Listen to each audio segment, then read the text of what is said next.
আমরা যদি ভবিষ্যৎ দেখতে পেতাম কত ভালো হতো, তাই না? তাহলে হয়তো চিরকাল রয়ে যেত নীলা আর রাহাতের মতো হাজারো ভালোবাসা।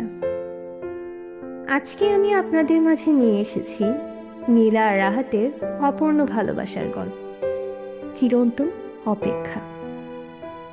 বৃষ্টি ঝরছিল নীলার জানালার ওপারে, বাহিরে অন্ধকার আর ঠান্ডা বাতাসের শব্দ, কিন্তু তার মনের ভেতর আরো বেশি অস্থিরতা।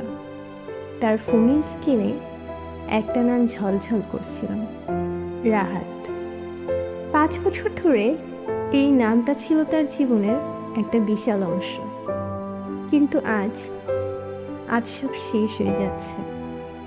সে অনেকক্ষণ ধরে মেসেজে রিপ্লাই দেয়নি। কি বলবে, কিভাবে বলবে? রাহাতের সাথে তার যত স্মৃতি, যত গল্প, সব কিছুই আজ যেন কুয়াশার মতো মিলিয়ে যাচ্ছে।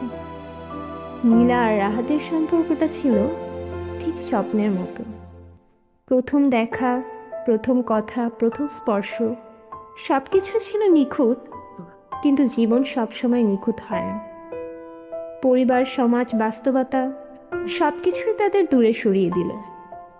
তারা চাইলেও এক হতে পারেনি। রাহাত শেষবারের মতো জানতে চেয়েছিলেন, তুমি কি সত্যিই আমাকে ভালোবাসো না? নীলার হাত কাঁপছিল। সে জানে সে ভালোবাসে, কিন্তু ভালোবাসাই সব কিছু নয়।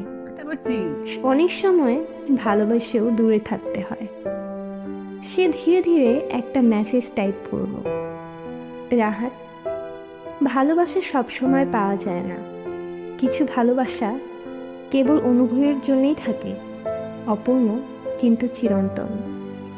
তারপর সে ফোনটা রেখে দিল।